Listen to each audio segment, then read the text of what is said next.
मैं रामकिशोर और स्वागत है आपका फिर से अपने YouTube चैनल पर।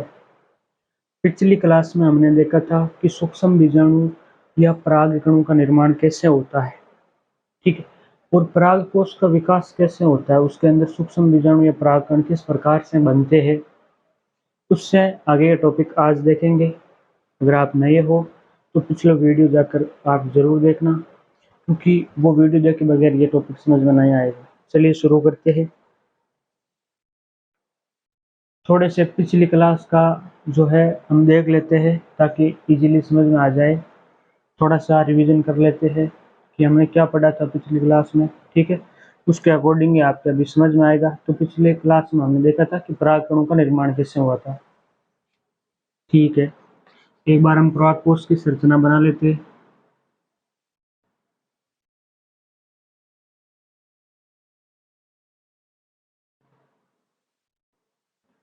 इस प्रकार से हमने देखा था कि परागकोश का निर्माण हो रहा है और उसके अंदर हमने बताया था कि कौन कौन सी लेयर होती है। एक होती है बाह्य त्वचा, उसके अंदर क्या थी, एक अंत्य स्तर, इसके अंदर क्या थी, मध्य स्तर, इसके अंदर क्या थी, टेपिटम।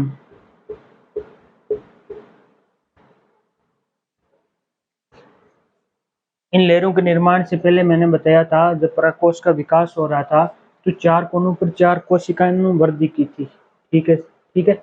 चारों कोनों पर चार कोशिकाएं वृद्धि की थी और उन कोशिकाओं में विभाजन होकर एक कोशिका से दो कोशिका बनी थी, ठीक है। कितनी कोशिकाएं बनी थी? दो। उनमें से एक कोशिका ने तो इन तीन लेयर का निर्माण किया था, अंत्य स्तर, मध्य स्तर और टेपिटम का। और जो दूसरी कोशिका थी उसने किसका निर्माण किया था? पराग मात्र कोशिका का।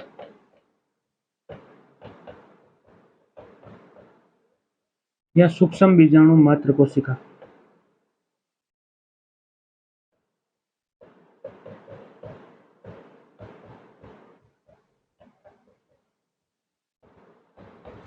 हमने क्या देखा था कि जब परागकोश का विकास हो रहा था तो दो कोशिकाओं का निर्माण हुआ था। एक कोशिका ने तो इन तीन स्तरों का निर्माण किया था और दूसरी कोशिका ने क्या किया था? सूक्ष्म बीजाणु मात्र कोशिका का निर्माण किया था, ठीक है। उसके बाद में इसके अंदर अर्धसूत्री विभाजन होकर सूक्ष्म बीजाणुओं का निर्माण हुआ था। सूक्ष्म बीजाणुओं का निर्माण हुआ था। सूक्ष्म बीजाणुओं को हम क्या बोलते हैं? परागकण। और एक सूक्ष्म बीजाणु मात्र कोशिका से कितने सूक्ष्म बीजाणुओं का निर्माण हुआ था? चार सूक्ष्म बीजाणुओं का निर्माण हुआ था, ठीक। इतनी चीज ध्यान में रखना। मैं बताता हूँ हमारा टॉपिक क्या है। हमारा टॉपिक है चतुष्क।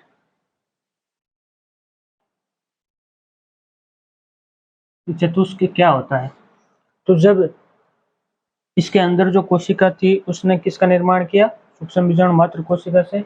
और इससे कितने सूक्ष्म बीजाणुओं का निर्माण हुआ था? इसके अंदर एक मात्र कोशिका से चार सूक्ष्म बीजाणुओं का निर्माण हुआ था।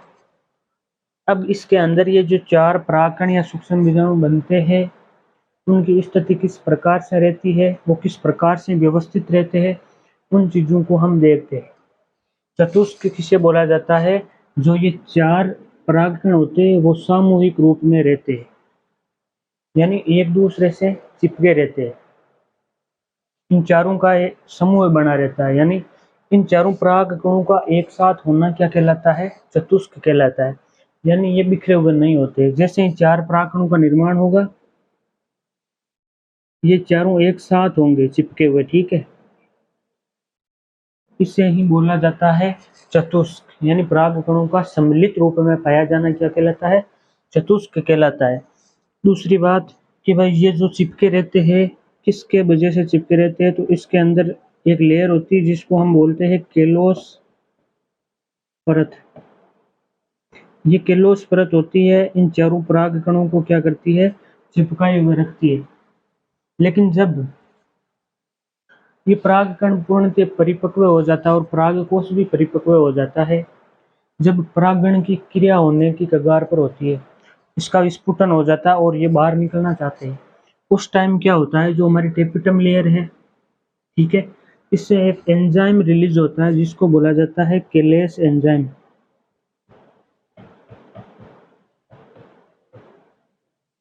ये केलेस एंजाइम क्या करता है, इस केलोस परत को क्या कर देता है, घोल देता है, ठीक है।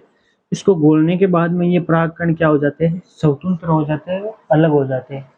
अब चतुष्क भी 5 प्रकार के होते हैं, यानी इन परागकणों की व्यवस्था 5 प्रकार की होती है आवर्तबीजी पौधों में जिनके बीज ढके हुए होते हैं, ठीक है।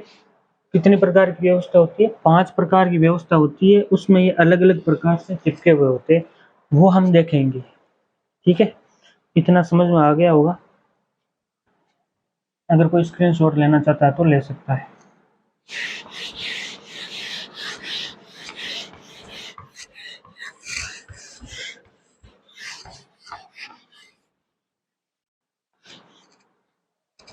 इसकी परिभाषा भी मैं लिख देता हूँ, अगर कोई नोट करना चाहता है तो वो कर सकता है।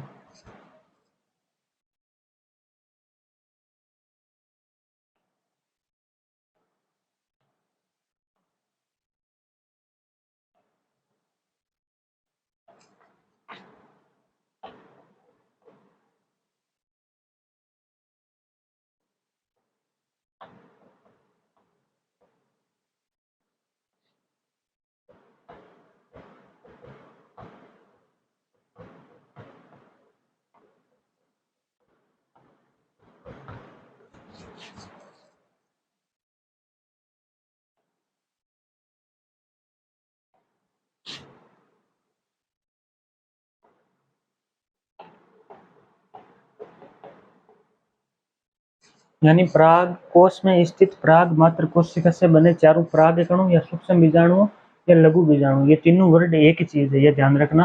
परागकणों का सम्मिलित रूप है, यानी एक साथ पाया जाना क्या कहलाता है, चतुष्क। इसको इंग्लिश में बोला जाता है टेट्राड, ठीक है। चतुष्क कुल प्रकार इसके कितने होते हैं, 5 प्रकार के चतुष्क पाए जाते हैं पौधों में। कितने प्रकार के, 5 प्रकार के। उनमें से हम पहला देखते हैं, पहला चतुष्क कौन सा होता है, उसको बोला जाता है चतुष्फलकीय।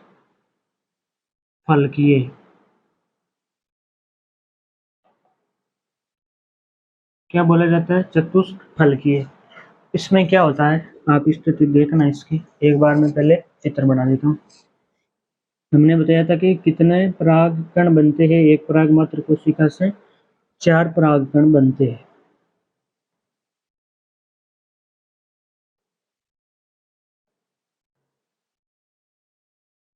चतुष्क फलकीय में क्या होता है, इन परागकणों की व्यवस्था इस प्रकार से रहती है, 2 परागकण ऊपर की साइड पाए जाते हैं और एक नीचे की साइड।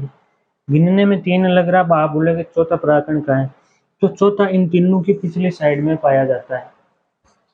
यानी कहने का मतलब है कि चतुष्फलकीय में हम एक और तल से केवल 3 परागकणों को ही देख सकते हैं, जबकि चौथा परागकण इन तीनों के पीछे स्थित होता है। इसकी परिभाषा लिख लेना कि परागकणों की ऐसी व्यवस्था जिसमें एक ओर से देखने पर एक तल में केवल 3 परागकण दिखाई देते हैं, जबकि चौथा परागकण इन तीनों के पीछे की ओर स्थित होता है। इसे हम क्या बोलते हैं, चतुष्फलकीय चतुष्क। समझ में आ गया होगा। ये किस में पाया जाता है, द्विबीजपत्री पौधों में। किन में, द्विबीजपत्री पादपों में। अब ये द्विबीजपत्री पादप क्या होता है, शायद आपको पता होगा, अगर नहीं है तो मैं बता देता हूँ। ऐसा पौधा जिसके बीज में 2 बीजपत्र पाए जाते हैं। अब फिर से कंफ्यूज कि ये बीजपत्र क्या होता है, तो आपने जो चना होता है ना, उसको कभी थोड़ा सा पींच के देखना, ठीक है, वो 2 भागों में बंट जाएगा। यानी आपको उन दोनों को देखोगे तो एक बीजपत्र इस साइड दिखाई देगा और दूसरा उस साइड, उसमें 2 बीजपत्र दिखाई देंगे आपको, ठीक है। यानी जिनमें 2 बीजपत्र पाए जाते हैं उन पादपों को क्या बोलते हैं, द्विबीजपत्री पादप, जिनके बीज में क्या होते हैं, 2 बीजपत्र होते हैं, ठीक है। एग्जाम्पल अगर पादप का पूछ ले तो कैप्सुला,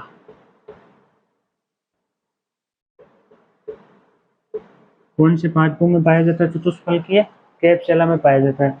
उसके बाद हम दूसरे चतुष्क की बात करें, उसको बोला जाता है समद्विपार्श्विक।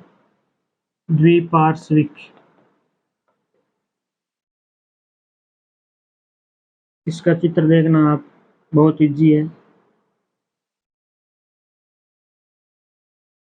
इसके अंदर चारों परागकण एक ही तल में स्थित होते हैं और ये मैंने बताया था क्या होती है, केलोस परत द्वारा जुड़े होते हैं। ठीक है, ये सब में जुड़े हुए होते हैं, इसमें नहीं केवल। आप ये मत समझ लेना कि केवल इसमें जुड़े हुए, ये सब में जुड़े हुए होते हैं, बाद में रिलीज होते हैं। तो समद्विपार्श्विक में क्या होता है, एक और के तल से देखने पर हमें चारों परागकण एक साथ दिखाई देते हैं, यानी एक साइड में ही चारों स्थित होते हैं, उससे हम बोलते हैं समद्विपार्श्विक। ये किस पादपों में पाया जाता है, ये पाया जाता है एक बीजपत्री पादपों में, यानी चारों परागकण एक ही तल में स्थित होते हैं, उससे हम क्या बोलते हैं, समद्विपार्श्विक। एक बार इतना लिख लो आप, चतुष्क हेडिंग लगा के इसके अंदर लिखना, परागकोश में स्थित पराग मात्र कोशिका से बने चारों परागकणों का सम्मिलित रूप में पाया जाना क्या कहलाता है, चतुष्क कहलाता है। अगले लाइन में आप लिखना, चतुष्क कुल 5 प्रकार के होते हैं, उनमें से पहला प्रकार लिखना चतुष्फलकीय। इसके अंदर लिखना, ऐसी ऐसी स्थिति में एक ओर से देखने पर एक तल में केवल 3 परागकण दिखाई देते हैं, जबकि चौथा परागकण इन तीनों के पीछे की ओर स्थित होता है। ठीक है, एग्जाम्पल लिखना, द्विबीजपत्री पादपों में, कैप्सुला पादप में। उसके बाद 2 नंबर लगाकर लिखना समद्विपार्श्विक। इसमें लिखना, इस प्रकार के चतुष्क में, इस प्रकार के चतुष्क में चारों परागकण एक ही तल में पाए जाते हैं। ठीक है, एग्जाम्पल लिख लेना, एक बीजपत्री पादपों में। अगला आता है, अगले चतुष्क का नाम है क्रोशित, इसको बोला जाता है क्रोशित। इसकी संरचना आप देखना,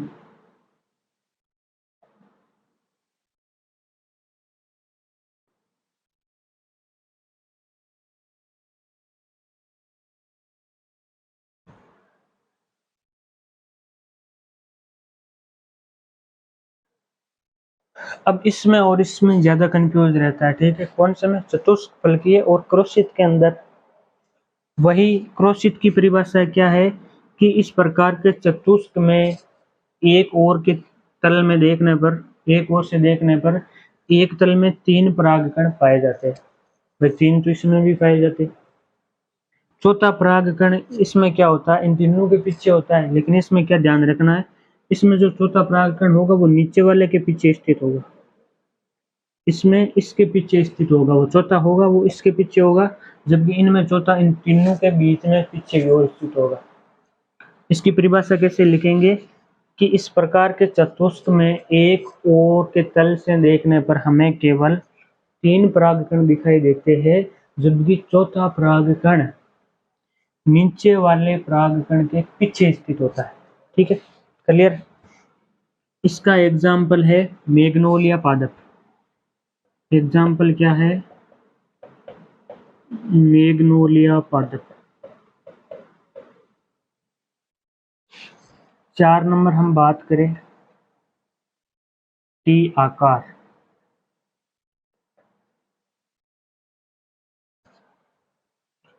अगला कौन सा आता है, टी आकार।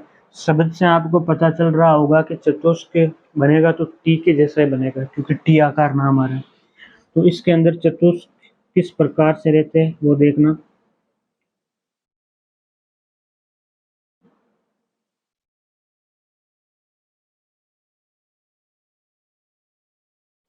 एक ही तल में स्थित होते हैं, लेकिन टी की शेप बनती है।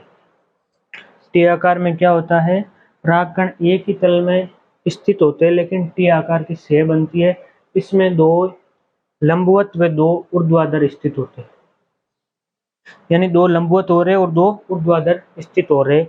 इसका एग्जाम्पल है,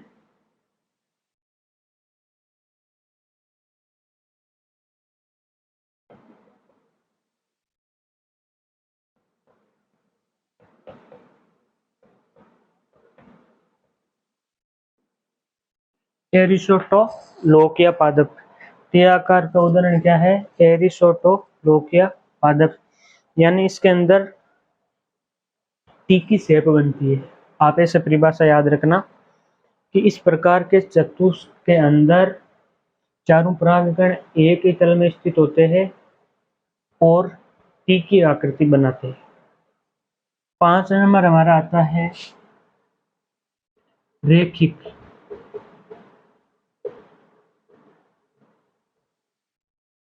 रेखिक शब्द से आपको पता चल रहा है कि लाइन में होंगे। इसमें भी चारों परागकण एक ही तल में स्थित होते हैं और एक सीधी लाइन के रूप में व्यवस्थित रहते हैं। इस प्रकार से इसमें आप क्या लिखोगे कि इस प्रकार के चतुष्क में चारों परागकण एक ही तल में एक सीधी रेखा के रूप में लंबवत स्थित होते हैं। इसे ही रेखिक चतुष्क कहा जाता है। इसका एग्जाम्पल है हेलोफिला पादप। हेलोफिला पादप। अब एक चीज यहाँ पर एक नोट लगाना, आप एक नोट लगाना। चतुष्क हमारे कंप्लीट हो गए, उसके बाद में आप एक नोट लगाओगे और उसमें लिखोगे कि एरिस्टोटोलोकिया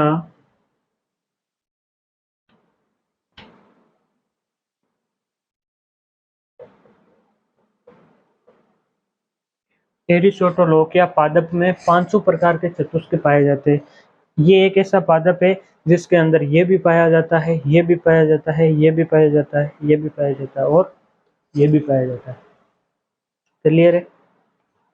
चलो ठीक, आगे देखते हैं हम अगला टॉपिक।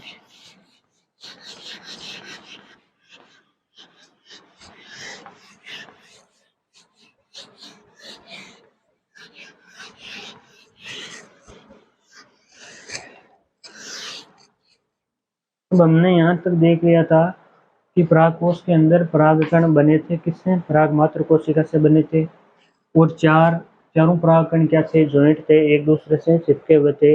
किस किस प्रकार से चिपके हुए थे, कैसी कैसी आकृतियां बन रही थी, चतुष्क के प्रकार हमने देख लिया, किस प्रकार से व्यवस्थित रहते थे। अब हम एक अकेले परागकण को खोल कर देखेंगे, उसके अंदर क्या क्या होते हैं। एक अकेले परागकण की संरचना के बारे में हम अध्ययन करेंगे। अगला हेडिंग लगाना आप, परागकण।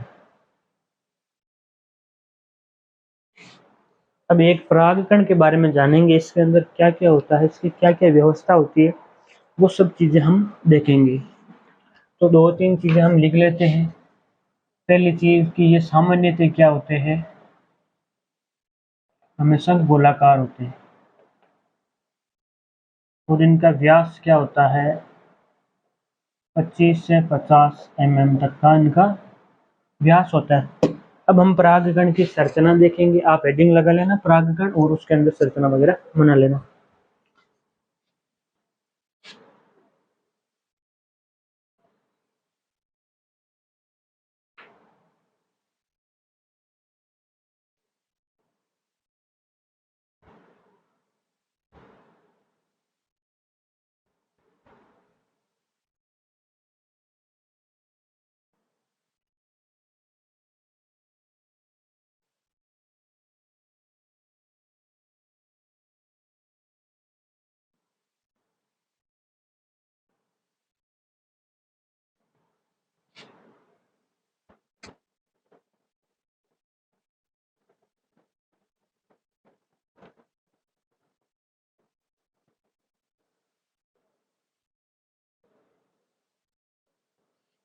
चलिए ठीक है।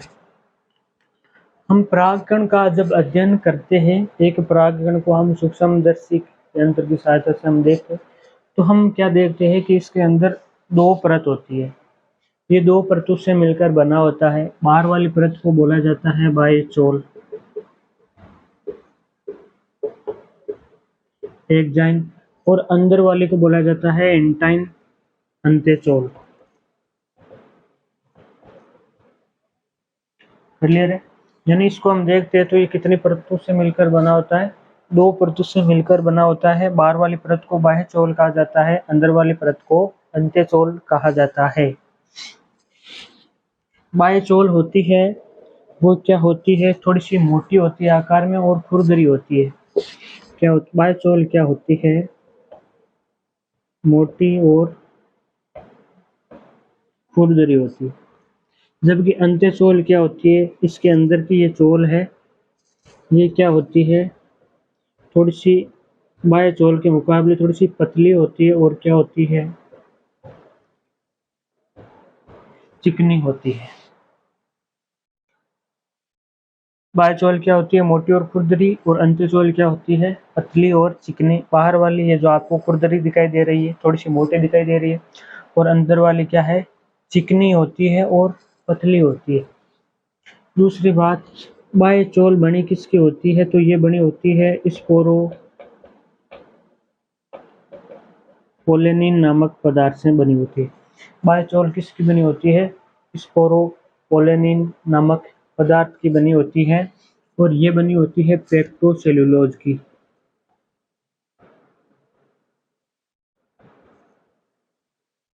जो कि चिकनी होती है। स्पोरोपोलेनिन पदार्थ क्या होता है, स्पोरोपोलेनिन एक ऐसा पदार्थ होता है जिसका कभी भी जैविक अपघटन नहीं होता है। मानकर चले कि स्पोरोपोलेनिन क्या करता है, ये बायोचोल में पाया जाता है, ये परागकण को एक प्रकार से सुरक्षा प्रदान करता है। जैसे अत्यधिक कोई तापमान हो गया, ठीक है, अम्लीय माध्यम हो गया या क्षारीय माध्यम हो गया, या फिर कोई सूर्य से आने वाली पराबैंगनी किरणें हो, इन सब चीजों से क्या करता है, परागकण की रक्षा करता है स्पोरोपोलेनिन नामक पदार्थ। दूसरी चीज, इसका जैविक अपघटन नहीं होता है, तो हम कह सकते हैं एक प्रकार से कि परागकण का भी जैविक अपघटन नहीं होता है। अब आप बोलोगे कि ये जैविक अपघटन क्या होता है, हम एक एक चीज आपको बताएंगे, कोई ऐसा शब्द नहीं छोड़ेंगे जिसका आपको अर्थ मालूम नहीं हो, क्योंकि हर चीज क्लियर होनी जरूरी है। जैविक अपघटन का क्या मतलब है, आप जैसे कभी भी कोई फल सब्जी लेकर आते हो, कोई फ्रूट लेकर आ गए, उसको आप बहुत सारे दिन ऐसे पड़ा रहने दो, उसमें क्या लग जाएंगे, सूक्ष्म जीव लग जाएंगे, वो सड़ने लग जाएगा और एक दिन ऐसा आएगा कि वो नष्ट हो जाएगा। लेकिन स्पोरोपोलेनिन के कारण ये जो परागकण है, इसके अंदर सूक्ष्म जीव लग के, और ये उस प्रकार से नष्ट नहीं हो सकता जिस प्रकार से हम कोई फल सब्जी रखते हैं वो नष्ट हो जाती है, उसके अंदर सूक्ष्म जीव लग जाते हैं। तो यानी एक तरीके से कहने का मतलब है, इसके अंदर कोई सूक्ष्म जीव या कीटाणु वगैरह इसको नष्ट नहीं कर सकते, इसलिए इसका जैविक अपघटन नहीं हो सकता। इंपॉर्टेंट क्वेश्चन है, परागकण का कभी भी जैविक अपघटन नहीं होता। अंत्यचोल किसकी बनी होती है, पेक्टोसेल्यूलोज, यानी पेक्टिन एक पदार्थ होता है, और पांचभुजी कोशिका भित्ति किसकी बनी होती है, सेल्यूलोज की बनी होती है। पेक्टोसेल्यूलोज यानी पेक्टिन प्लस सेल्यूलोज, इन दोनों का ये मिश्रित रूप है, इसको हम बोलते हैं पेक्टोसेल्यूलोज।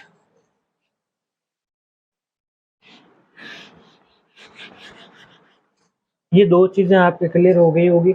उसके बाद इसके अंदर क्या पाया जाता है, ये एक क्या है, कोशिका है, तो कोशिका के अंदर केंद्र क्या होगा, मौजूद होगा। तो इसके अंदर क्या पाया जाता है, एक केंद्रक पाया जाता है। उसके अलावा क्या पाया जाता है, पादप की कोशिका तो रिक्तिका पाई जाएगी। अब रिक्तिका क्या होती है, रिक्तिका पादप की कोशिका में एक ऐसा खाली स्थान होता है जिसके अंदर कुछ पोषक पदार्थ स्थित होते हैं। उसके अलावा बाकी का क्या है, कोशिका द्रव्य है। बाकी का क्या है, कोशिका,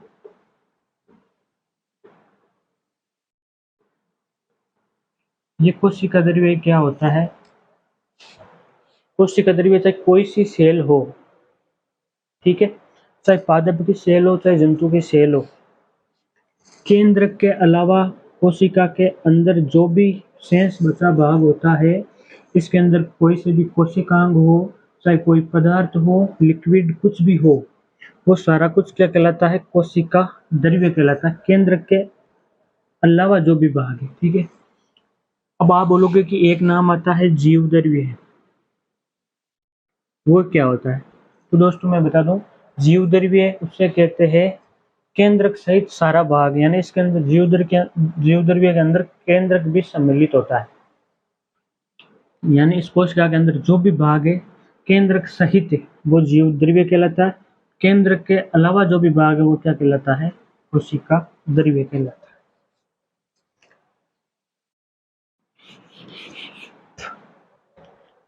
दोनों चोल आपकी समझ में आ गई।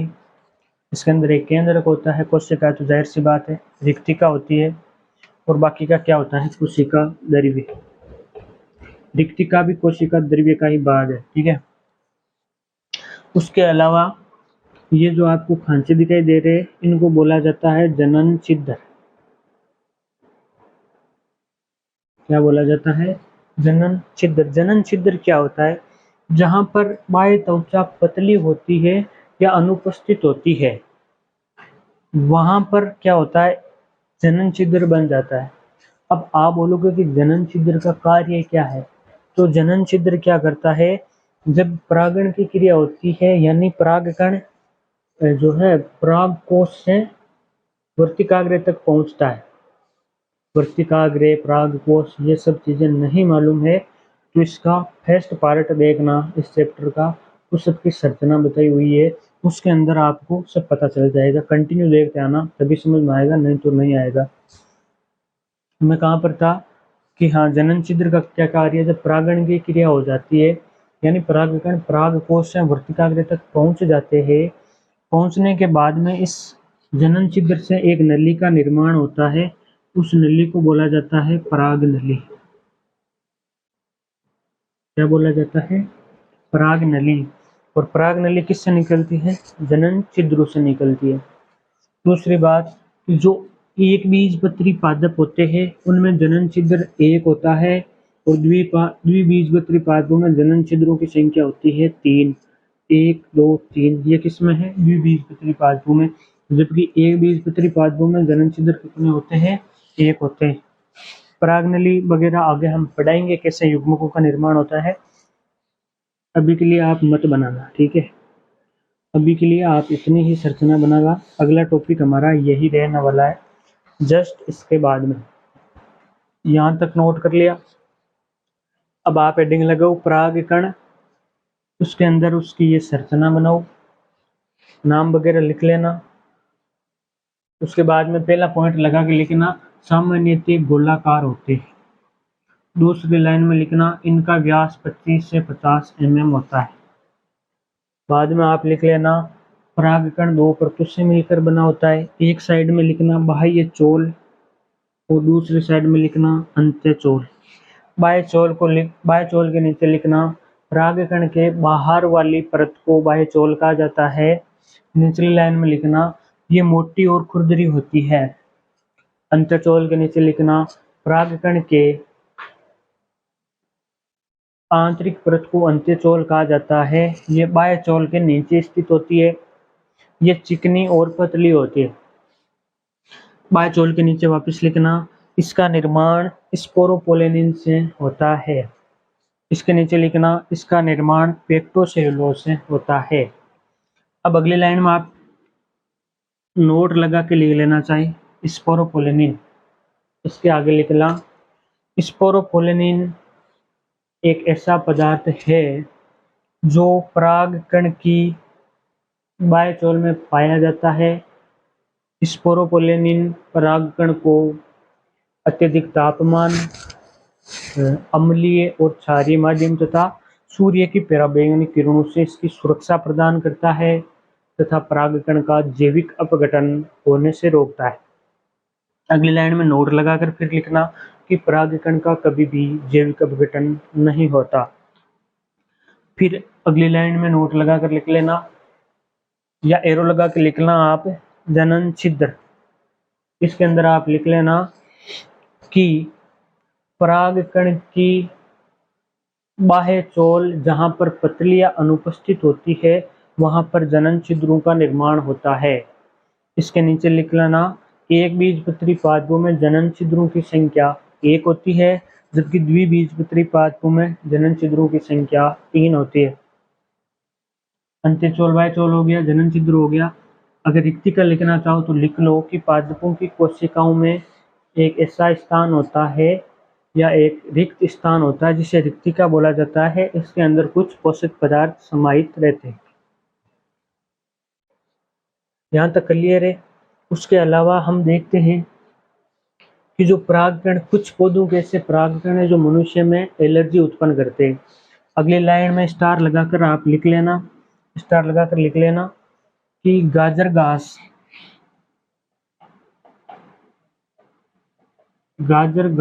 और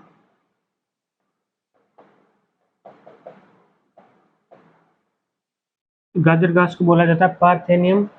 अगली लाइन में आप स्टार लगाकर लिख लेना कि गाजर घास कोष्टक पार्थेनियम और चिनोपोडियम के परागकण मनुष्य में एलर्जी उत्पन्न करते हैं।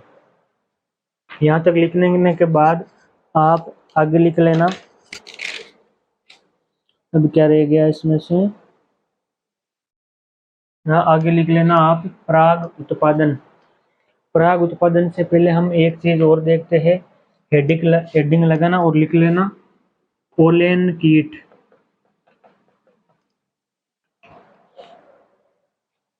इतना सब कुछ लिखने के बाद आप हेडिंग लगाओगे पोलेन कीट। क्या लगाओगे? पोलेन कीट।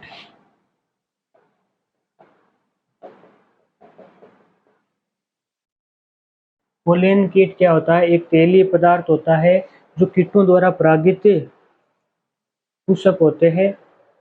जो कीटों द्वारा परागित परागकण होते हैं उनकी सतह को चिपचिपा बनाता है, ये उसकी सतह पर पाया जाता है। जैसे मान लो ये कोई परागकण है और इसको कोई कीट ट्रांसफर कर रहा है। मान लो ये कोई पुष्प है,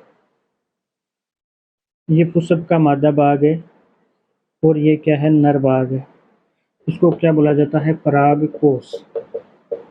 और इसको ऊपर वाला भाग होता है वर्तिकाग्र, वर्तिका और अंडाशय।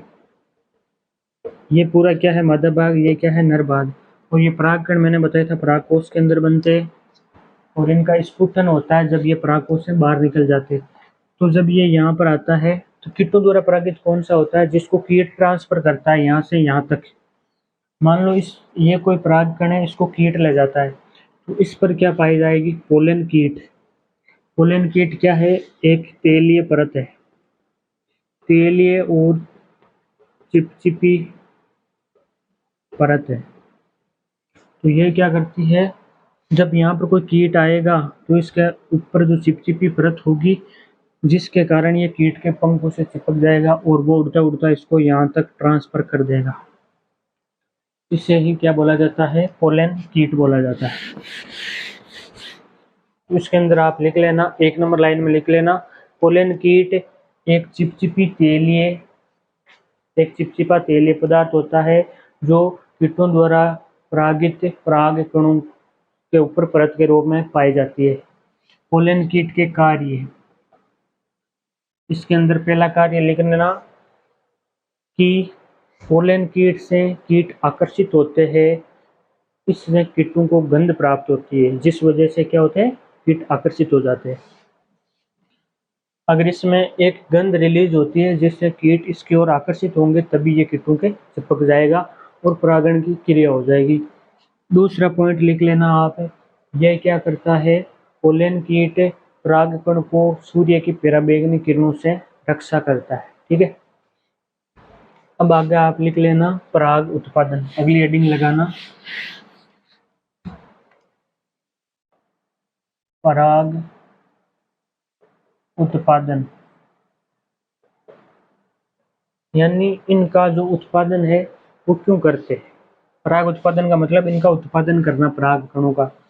तो बढ़ती जनसंख्या को देखते हुए वे पोषक तत्वों की प्राप्ति हेतु पराग उत्पादन एक महत्वपूर्ण निर्णय है। परागकणों में बहुत से पोषक तत्व पाए जाते हैं जिनमें से असंतृप्त वसा मुख्य है। ठीक है, परागकणों में क्या पाई जाती है? असंतृप्त वसा पाई जाती है।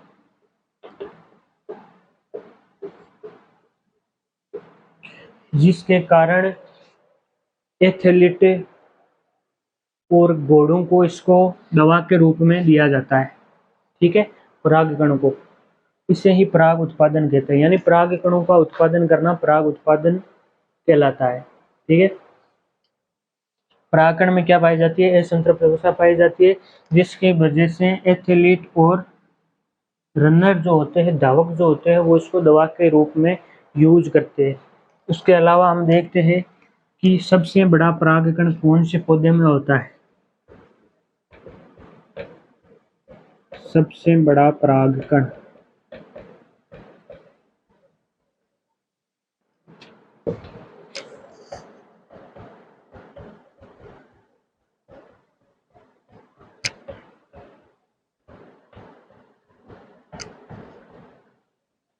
तो सबसे बड़ा परागकण कौन से पौधे में पाया जाता है? मायोसिटीज एल्पेस्टिस। और सबसे छोटा परागकण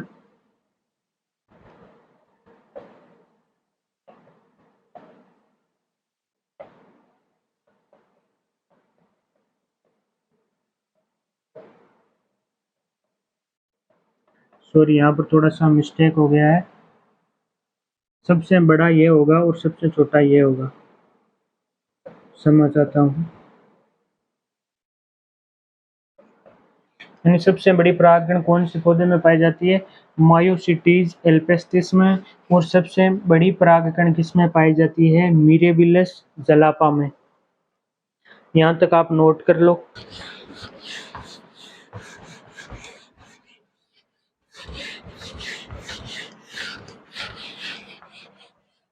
अगली हेडिंग लगाओ आप, परिपक्व परागकोश का स्फुटन।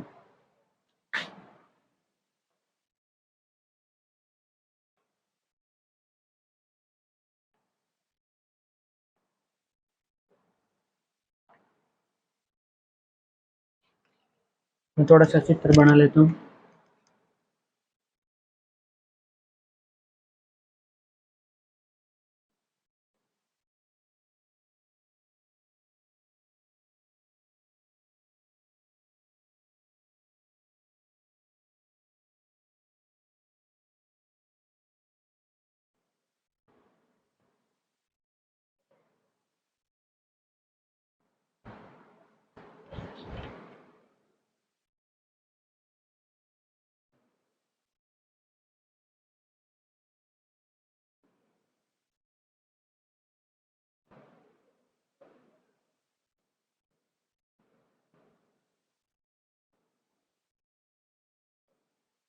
परिपक्व परागकोश का स्फुटन से मतलब क्या है कि जो पुष्प का नर भाग होता है, जिसके ऊपर और ऊपर का हिस्सा, जिसको हमने क्या बोला था? परागकोश बोला था, वो पूर्णतः परिपक्व हो जाता है और परागकण भी उसके अंदर पूर्णतः परिपक्व हो जाते हैं। इसका स्फुटन यानी ये फटता कैसे है और परागकण इससे बाहर कैसे निकलते हैं वो देखते हैं। तो हमने देखा था कि परिपक्व परागकोश का स्फुटन यानी परिपक्व परागकोश की भित्ति का फटना ही परागकोश का स्फुटन कहलाता है। इसकी ये परिभाषा आप लिख लेना। उसके बाद हमने देखा था कि परागकोश में 3 लेयर बताई थी मैंने।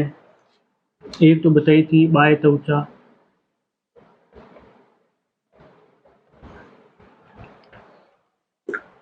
उसके अंदर मैंने क्या बताई थी? अंत्य स्तर।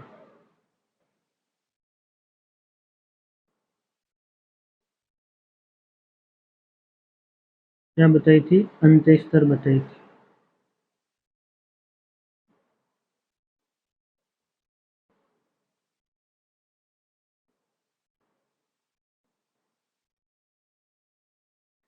और इसके अंदर 2 लेयर और थी, एक थी मध्य स्तर और एक थी टेपिटम। वो दोनों जब ये परागकोश परिपक्व हो जाता है तो वो नष्ट हो जाती है। यानी 4 परागधानियां बनी थी तो ये चारों में ही होगी। इस प्रकार से आप कंफ्यूज मत होना, मैं चारों में बना देता हूँ।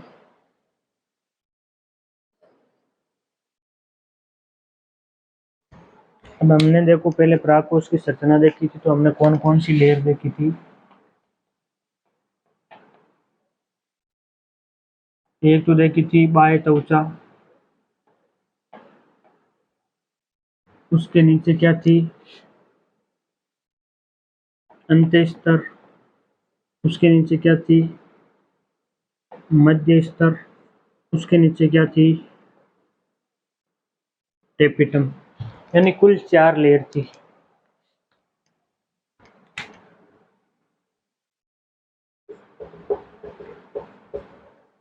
अब क्या होता है कि मैंने शुरू में जब आपको बताया था, टेपिटम का कार्य बताया था, मध्य स्तर का कार्य बताया था, तब शायद आपने नोट किया होगा कि मध्य स्तर किसको पोषण प्रदान करती है? सूक्ष्म बीजाणु मात्र कोशिका को।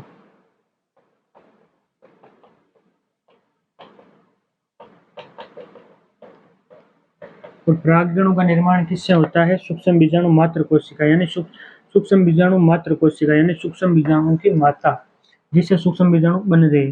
और टेपिटम किसको पोषण कर रहा था? सूक्ष्म बीजाणु।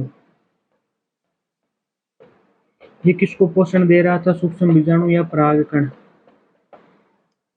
तो जब तक ये परागकोश परिपक्व होता है, परागकणों का पूर्णतः निर्माण होता है, परागकण भी परिपक्व हो जाते हैं, रिलीज होने के लिए तैयार हो जाते हैं, ये भी फटने के लिए तैयार हो जाता है। तब तक ये दोनों क्या हो जाती है? पूर्णतः यूज हो जाती है, क्योंकि ये मध्य स्तर पूरी पोषण प्राप्त कर देती है इनको, तो उस प्रकार से नष्ट हो जाएगी। तो टेपिटम परागकणों को पोषण देता रहता है जब तक परिपक्व नहीं हो जाते। तो ये दोनों लेयर क्या हो जाती है? परिपक्व परागकोश में नष्ट हो जाती है। तो परिपक्व परागकोश में केवल दो ही लेयर बचती है, एक बचती है बाह्य त्वचा और दूसरी बचती है अंतःस्तर। परिपक्व परागकोश में कितनी लेयर बचती है? दो, बाह्य त्वचा और अंतःस्तर। जबकि नष्ट कौन सी हो जाती है? मध्य स्तर और टेपिटम। क्यों हो जाती है मध्य स्तर? क्योंकि ये पराग मात्र कोशिका को पोषण देती है और ये परागकणों को पोषण देती है। अब क्या हो जाता है कि इसका स्फुटन कौन से मौसम में होता है? अगली चीज कि इसका स्फुटन ड्राई सीजन में होता है। ड्राई सीजन का मतलब मौसम में जब सूखापन होता है, यानी जब पानी की मात्रा बहुत कम होती है, तो उस समय क्या होता है? अंतःस्तर है उसमें जल की कमी होने के कारण ये अंदर की तरफ खींचती है। मैं परागकण भी बना देता हूँ अंदर, इजी समझ में आ जाए। इसके अंदर क्या बनते हैं? परागकण।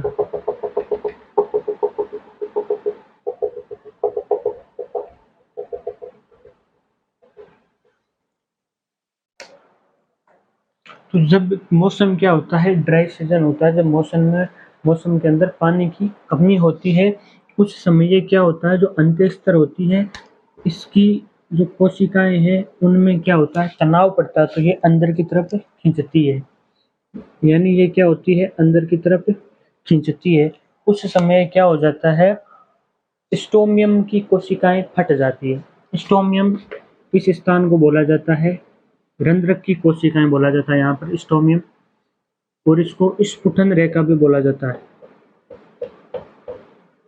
जब ये कोशिकाएं अंदर की तरफ खींचती है तो स्टोमियम की रेखा, यहाँ से स्टोमियम क्या हो जाता है? फट जाता है, जिसकी वजह से क्या हो जाता है? परागकण बाहर आ जाते हैं। परागकण क्या हो जाते हैं? बाहर आ जाते हैं। इसी को बोला जाता है परिपक्व परागकोश का स्फुटन। तो आप ये हेडिंग लगा के इसके अंदर आगे लिखोगे कि परिपक्व परागकोश की भित्ति का, कोशिका भित्ति का फटना ही क्या कहलाता है? परिपक्व परागकोश का स्फुटन कहलाता है।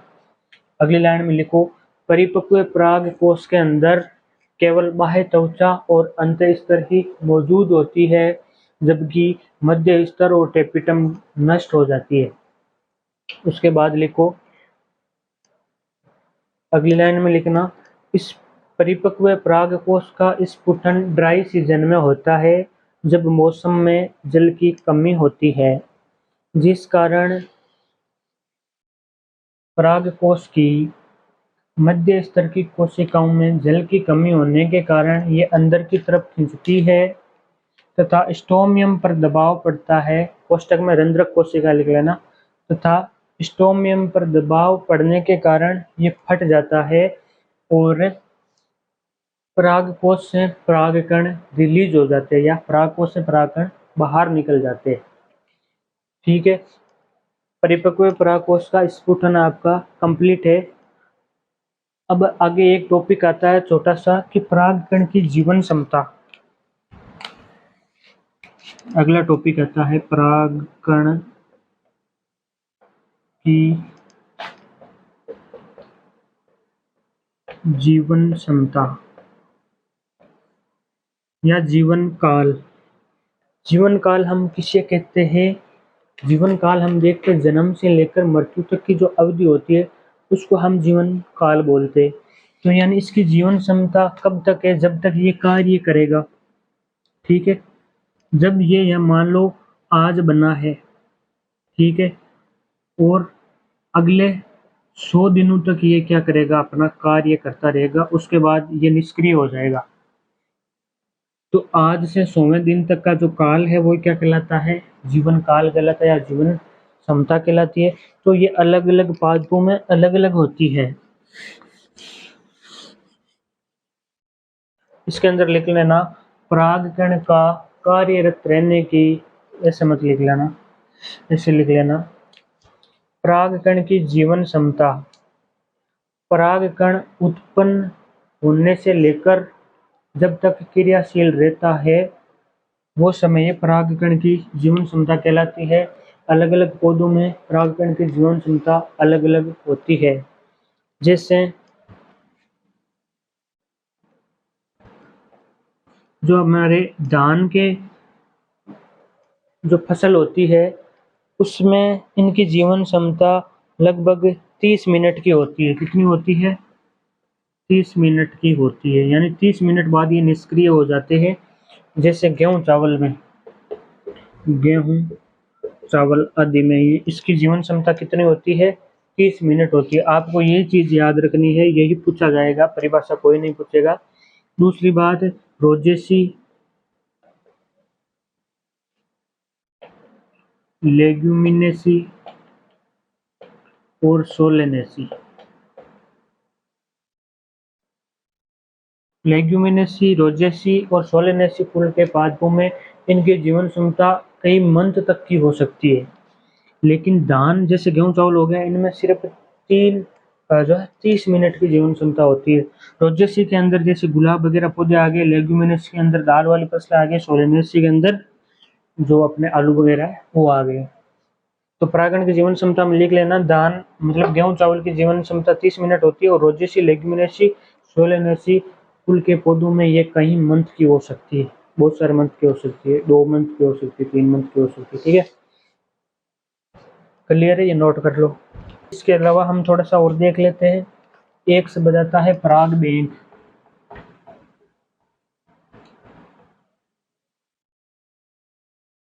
पराग बैंक किससे कहता है? पराग कणों का संरक्षण करना ही पराग बैंक कहलाती है, यानी इनको सुरक्षित रखना। जब काम पड़े तब इनको यूज कर लेते हैं। तो इसलिए पराग कणों को क्या रखता है? -196 डिग्री सेंटीग्रेड पर लिक्विड नाइट्रोजन के अंदर इनको संरक्षित किया जाता है। और जब कृत्रिम रूप से परागण करवाते हैं वैज्ञानिक वगैरह, जिनको परागणों की आवश्यकता होती है, कि भाई अब जैसे मैंने बताया था धान गेहूं चावल में तो इनकी जीवन क्षमता 30 मिनट होती है। तो इनको संरक्षित करना है, जब हमें इनको कभी और टाइम में यूज करना है, ठीक है, कोई परीक्षण करने के लिए, तो इनको हमें संरक्षित करना पड़ेगा। उससे ही पराग बैंक के कहा जाता है, उनको सुरक्षित किया जाता है -196 डिग्री सेंटीग्रेड लिक्विड नाइट्रोजन पर। इसमें भी स्पर्म को भी सुरक्षित किया जाता है, शायद आपने कभी पढ़ा भी होगा। तो इसी को पराग बैंक कहा जाता है। चलिए धन्यवाद, आज के लिए इतना ही। मिलते हैं नेक्स्ट टॉपिक में, नेक्स्ट क्लास में किसी नए टॉपिक के साथ। धन्यवाद।